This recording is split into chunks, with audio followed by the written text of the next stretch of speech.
It is a good time to start planning out your menu if you're hosting the big dinner this year. That's right. So for most of us, the most traditional thing that you have is a turkey dinner, which is a staple of Thanksgiving for a lot of people. But if you're looking to branch out this year, we're here to help you brainstorm a little bit. All right, so we have Joyce Kelly with Colorado Pork here. You brought some ideas to maybe spice things up, change things up. So thank you so much for coming in. Well, thank you for having us. We just believe in the power of pork and what it can do for families. Yes. But I have friends who have severe allergies to poultry. Yeah. So we always look for alternatives. And so we're going to offer some things that we could share. My husband and I, it's just the two of us, so we always look for smaller things. And we have a ground pork hot dish here. Oh, it looks so good. And if you have small children, this is a perfect dish for them because they can help decorate it. Oh, yeah. When they get involved in it, then they'll eat it. It's full of vegetables and ground pork, and it's an economical way to do it. It's a good pro tip right there, too. Yeah. But what we're going to talk about today is a pecan-crusted pork tenderloin. Oof. Now, if you can have nuts, then ground pretzels, coarse ground pretzels would be awesome for this. I have a friend who hates mustard, and so fig jam would be a great alternative to the mustard. So there's all kinds of things that you could do to make it your own dish. All right, well, let's do it. Let's dive in. What do we got, Joyce? How do we start this? So this is just a pork tenderloin, and what you want to do is make sure that you brown it and save these drippings because that's going to be the best part. Yes, that's going to be the key to our brandy sauce that we're going to make at the end. So. Okay, so I picked this up and I put it over here. That's correct. All right. Oh gosh, I lay it hope on I me. don't. Okay, perfect. So it's really simple. All you want to do is coat it with something that's going to make the nuts stick. And this is what we got this morning. What we have is coarse ground mustard that we're using. Like I said, you could use anything. I was looking in my refrigerator last night, and I have some pineapple jalapeno jam. I think my that would be awesome. And that sounds amazing. And then I was also thinking that if you didn't want the nuts, the mustard pretzel, the Dijon mustard. Awesome. Yeah. Oh my gosh, amazing. Get the sides, the sides. How much? Okay, so how much should you put on this? Like, just do you want enough to make sure that the nuts stick. And you want to stick it everywhere? Yeah. So you would all do over. It everywhere. Should I put this on top? Yes, you can, and you can just turn it over and roll it as well if you want to. Okay. So some other things that we have here as well are some side dishes. So these carrots I made in the air fryer last night. Oh, they're just good. Wrapped in prosciutto. You can wrap it in regular bacon if you want. And then they're glazed with maple syrup. And so that in your air fryer frees up your stove and you can wrap it in regular bacon instead of prosciutto. Okay, this is super fun. This is easy for the kids to do. If I'm doing it, your kids can do that. Well, exactly. And that's the whole cool thing about this entire meal is that it's kid friendly and they can get in the kitchen and help. And what I find with my family, my sister has 6 boys and 19 grandchildren. Oh, if you my can believe goodness. That. And if they got involved with making it, they'll eat anything. And honestly, I feel like a lot of the family time comes from whenever you're spending it in the kitchen getting the meal ready.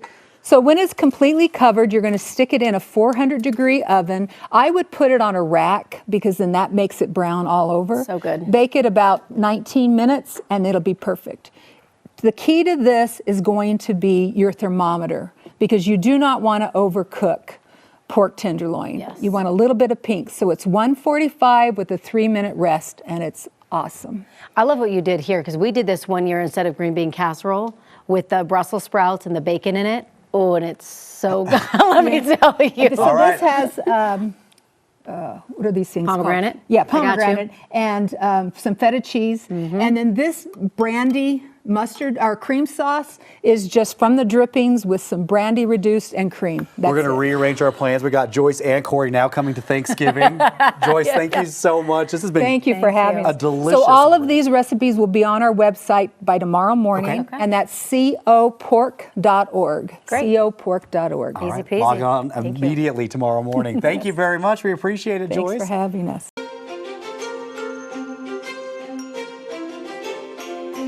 Thanksgiving is around the corner, and while you may have your menu all planned out, have you even thought about, like, what are you going to wear? It's an important decision.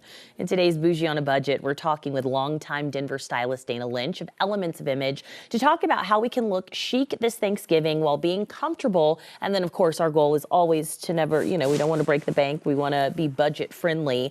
So, Dana, let's talk about the holidays, because you always want to look your best, right? Because I always think that's when you're taking pictures. Those are the pictures you're going to remember that may end up in frames. And so that's how I always view it, right? Yeah, pictures. Yeah, and you just want to feel cute and always festive. I mean, something a little bit different than just your everyday, Exactly. Yeah. So what are you thinking? Let's start with if you're hosting or you were cooking in the kitchen, because you have to be mindful. I feel like that's a tricky one, right? Because you don't want like food all over yourself. Right. But you want to look nice and put together. Yeah, so you know what? I came up with this several years ago, just personally myself, is that I'll wear jeans. So jeans and like a tank top. It's hot in the kitchen. Yes. And then a cute apron. I love aprons. I don't own an apron, but I like the vibe. Yeah, and there are some really super cute ones out there. I found one on Amazon for $13. That's and amazing. It's cute. I really like the sweater too. That's giving. It looks expensive. That one is, but they're at all different price points. Gap, Old Navy. You could probably find one at a thrift store. Yeah, just kind of the whole.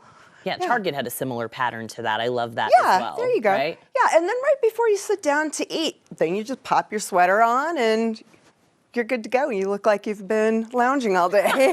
All right, not slaving over a hot stove. Yeah. I want to talk about Friendsgivings, because they're like super popular these days. I think, age range, we all are going to these Friendsgivings. And for me, it seems like a space that you can be like a little trendier, right? Yeah, like kind of dressing up. Absolutely. Yeah, I kind of think of it in a way, just a little bit of a way, like kind of going out with your girlfriends or going out with your friends. You want to be stylish, and it's a good chance to show off a cute outfit. And so, yeah.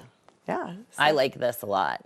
And even denim, you can go, I like how this is like a elevated denim look. Yeah, and the denim skirt, I feel like you could do jeans if you wanted, but I think the real key there is the boots and the belt. The belt is everything. That belt, yeah, and you can get belts like that at all different price points. And then, if you're not somebody who likes turtlenecks, not everybody does. A lot of my clients are like, nothing around my neck. Really? Oh, I live for a turtleneck. I feel like it's like instantly chic. You put it on, and But if you wanted to do like a colorful V-neck sweater, you could kind of do that cool little front tuck with the skirt and then a nice gold necklace or statement necklace of some sort. And people really, when you're sitting down eating, they only see you from here up, so. True. Okay, I love that. Let's also go to, here's the thing. Okay. All households are different, right? Like some folks, you just kind of roll out of bed, you've been watching football, you wear whatever you want. But other households, you maybe want to dress up a little bit, or you're going out to eat, switching it up and like going to a nice restaurant somewhere along the Front Range. If you want to be a little more formal, what's your suggestion? I love a sweater dress, like your outfit today there, Alex. You're set. I like sweater dresses because it's one piece. They're very, very in style right now. And then, a great earring. And then the great thing about it is when you choose your colors wisely, you can wear kind of fallish accessories for Thanksgiving, and then at Christmas, and boots, and then at Christmas, you put on a velvet shoe and some sparkle, and one dress, you've got it covered. Oh, I love it. Yeah. Like the idea of like re-racking things, I'm all about it. If I wore, if I want to wear this dress, I'm like, I wore it 2 weeks ago, guess what? I'm gonna put that baby on again. Switch it up. Oh, yeah. Like you never saw it. Switch it up, and you feel good in it. That's right. So, yeah. And I always find that people don't pay as much attention and worry about what you were wearing last as you do. That you look great. Next time they're going to be like, oh, you look so cute. Yeah. Like that's your color, clearly. Exactly. Okay. Oh no, I wanted to ask you one more question, but I think we're being wrapped. So she's saying, the producer says I can, because you sent me this and I was like, stop it. This is adorable. Because this is what I want to look like every day of my life. And you're saying this is like Black Friday. Maybe you're going out to the malls, or maybe you're just hanging out at home and watching Hallmark movies. It's okay to be comfortable. Yeah, absolutely. I just want to say that I don't like going out on Black Friday, so I'd rather shop online and turkey sandwiches and yeah, you still want to feel cute, especially like if you've gone to visit family, you can pull that out Totally. and you're not wearing your gray hoodie and yeah. I love it. So, yeah, and I'm one of those weird people that I like going to the mall on Black Friday. Ah. Isn't that? I know. It's shameful. Dana, thank you as always. Next time we're going to talk about some other fun stuff when you come Excited. back in a couple of Yes, weeks. So thank you for you, your Alex. time. It was fun. I appreciate you. Ooh, that all looks so good. This Thanksgiving, don't let anything go to waste. This morning, we're turning those kitchen scraps into kid crafts. This is so great. So while you're cooking away on the big day, let the kids have some fun. Joining us to show us how it's done is Bill Skebby with Colorado Egg Producers and our two creative crafters, these adorable girls, Millie and Isla. Thank you guys so much for coming in. It's our pleasure. Thank you for having us. Really appreciate it. I love it. All right, let's jump right in. Since we use so many eggs for so many different dishes, what can we do with those eggshells? All kinds of things that you can do with the eggshells and the cartons. Okay. Before you start your craft, it'd be great for you to use the carton to get everything organized for your crafts. And then you have all these little pieces here, and you can take and close them up, and you have them ready for each project there. Like a craft organizer. Yeah. Craft Oh, I love organizer. this. That's Okay. exactly Exactly. right. Yeah. And then also, dyeing eggs is not only for Easter. Okay. Having decorated eggs by natural dyes is a great way to enhance your table, enhance your ideas about Thanksgiving, and just can be part of all the other decorations you have. It's such a great idea. I'm cooking for 16 this year, but I have a 4- and 5-year-old that need to be entertained, and we don't want to do the screen time. So these are great ideas. Millie, what are you doing right now? Well, so we're going to take this turkey out of egg cartons and we're going to glue on these construction paper feathers on. Okay. And Isla, you're doing the same thing. Yeah. So you took the egg carton, you kind of cut it, and you made an owl. Is it an owl? It's a It's a turkey. turkey. Of course, it's Come a on, turkey. Corey. What is this mom thinking right Come on, here? you- All right, so you've got the glue stick, and you Yes. cut all of these construction paper feathers in advance. Right. And we've Okay. made the carton into the eyes for the holders of the Love it. eggs. See, the eyes threw me off. That's why. Yeah, the eyes threw you Yeah. off, exactly. And this was made out of part of the egg carton right here. Great idea. And we just need to, mom and dads just need to get the thing ready for them. Right. Yeah, Cut because the feathers. you cut the feathers Yes. and stuff like Yeah. that. But some kids can do it too. The other thing that's really great, they're going to be putting those together, but we also take the eggshells. Yes. And the eggshells, we dye the eggshells like a mosaic tile, and then we break them up, dye them, and then put them in different pictures and paintings that the kids can make that they can put on your refrigerator and other parts of your kitchen during the holiday of Thanksgiving. It's such a great idea. I love this one, the corn, because if you have white eggshells, you don't even have to dye ahead of time, and Correct. you can just make Yes. that. It is so smart. I love these ideas. Is this pretty easy, Isla? Yes, it is Yeah? pretty easy. Pretty easy. And so are you going to put all these feathers around here like that? Yes. This is so neat. And so you guys also brought some eggshells. I love this idea. And you're right, you can prep a lot of it like you guys did here for me. You prep it, you trace it ahead of time. Construction paper Yeah. is so cheap. You've And got we'll- milk cartons like crazy and egg cartons like crazy right now. And we'll come back during your lunch break to see how you did on yours. During your On my owl? On your owl. But also the thing about eggshells is that using all these eggshells are great to keep for your soils. Yes. And so you can recycle your eggshells very easily for all the Thanksgiving dishes that you're making. Yes. Don't throw them away. Right. Crumble them up, keep them, and add them to your soils for your planting in the springtime. I love upcycling, recycling, composting. It's such a great idea. Thank you girls so much for coming in. Yes. You did a great job. I can't wait to see the finished product here because it's looking great. And these, did you guys do these too? Yes. You did them. They're so good. You guys are very creative. I hope you guys have an awesome Thanksgiving. You thank as you. well. You Enjoy. too. Eat all the food. What's your favorite food? Mashed potatoes, Jordan's too. What about yours? Mine is probably mashed potatoes. too. Okay. Yeah. What about yours? everything on the table. Yeah, all of the above. All of the above D, and all of the everything above. else. I'm so with you. Thank you guys so much for coming in. Really appreciate it. Thanksgiving is just days away. Many of you may already have your dinner menu ready and family recipes on hand to make your traditional turkey dinner. But how do you make sure your turkey is the juiciest? This is important. Joining me this morning to talk about making the perfect brine, we have Chef Colleen Garcia with the Escoffier School of Culinary Arts. Thank you for joining me this morning. Yeah, absolutely. My pleasure. You are the expert. I am so clueless when it comes to this. So I feel like I'm your perfect person to get this started. Let's talk about the basics if we're trying to brine our turkey. Yeah, so turkey can be intimidating, right? But it doesn't have to be. So a brine is basically just a really great way for those lean proteins like poultry or even pork chops to stay nice and juicy when they're cooked.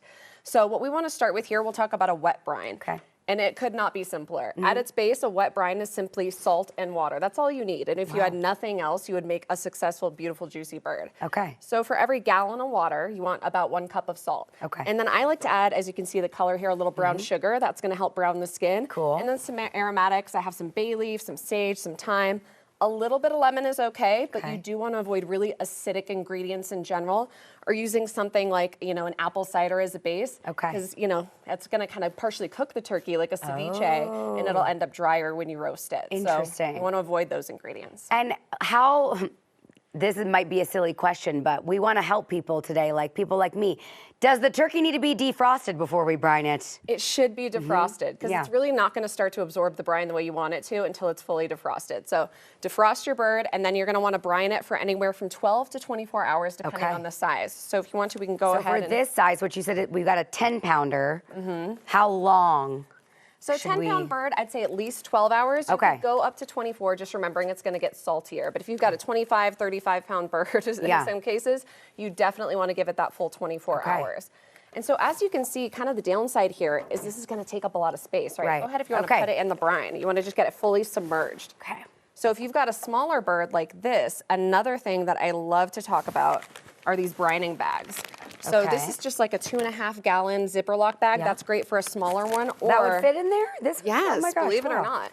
But look, they make them all the way up to hold a Oh my gosh, 35-pound that's bird. massive. Okay, Right. perfect. And what's great about that is you don't need nearly as much liquid. Okay. And you don't have to take up all that space in your refrigerator you might need for other things. And you feel like that's just as effective? Yes, Okay. absolutely, because it's going to get all that surface contact. You might want to rotate it halfway through the Yeah. brining process. but And it's gonna work aside great. from, clearing out what we need to clear out from the turkey before we're brining, what else are we doing before we are putting it in the brine? So you really just want to make sure, again, you've taken out the giblets, Yeah. everything that's inside, Yeah. right? It's nice and defrosted, and that's really all you need to do. Okay, simple. Okay, so this is like basically step 1 or 2 of the process. Yes. And then what are we getting into next, my friend? So if you don't have the fridge space or you just don't want to deal with a wet brine, I love a dry brine. In Okay. fact, this is actually my favorite for a couple of reasons, because a dry brine is going to make sure that you don't get kind of a waterlogged turkey. Okay. And you just get still all that flavor. So what you want to do is you want to kind of work your fingers underneath the skin. Okay. Or you can use the back of a spoon if that freaks you out a little bit. Sure. And then a teaspoon of kosher salt per pound of turkey. Okay. And you're just going to rub it right into the meat. Okay, great. You want to really get the breast because that's the part that tends to dry Yeah. out first. This seems like it would take a while. Yeah, it does. Yeah. So this one, You same gotta have thing. patience to make a turkey. Same thing, 12 to 24 hours for this one, and Okay. I would leave it uncovered in the refrigerator. Okay. Because what that is gonna do is make sure the skin gets nice and dry, and that'll help get a crispy bird. Fantastic. You have a few other tips for us to make sure that we have a successful turkey at home. Share with us Absolutely. a couple of those. We got like 30 seconds. All right, so my kind of industry secret, which is not so much a secret anymore, is instead of using butter or oil on the outside of the turkey, use mayonnaise. Mayonnaise. It's gonna sound a little crazy, but you can take all of your herbs and spices and everything, mix it into the mayonnaise and rub Okay. it on top. Mayonnaise is just oil and egg yolk, which are two things that facilitate great browning in the oven. Okay. And it's gonna kind of hold on there for longer, so you don't need to open the oven and keep basting and let all that hot air out. Just rub it with that seasoned mayo, and it's gonna be nice and brown and crispy. Easy peasy. Thank you so much for joining us this morning, and happy Thanksgiving to you.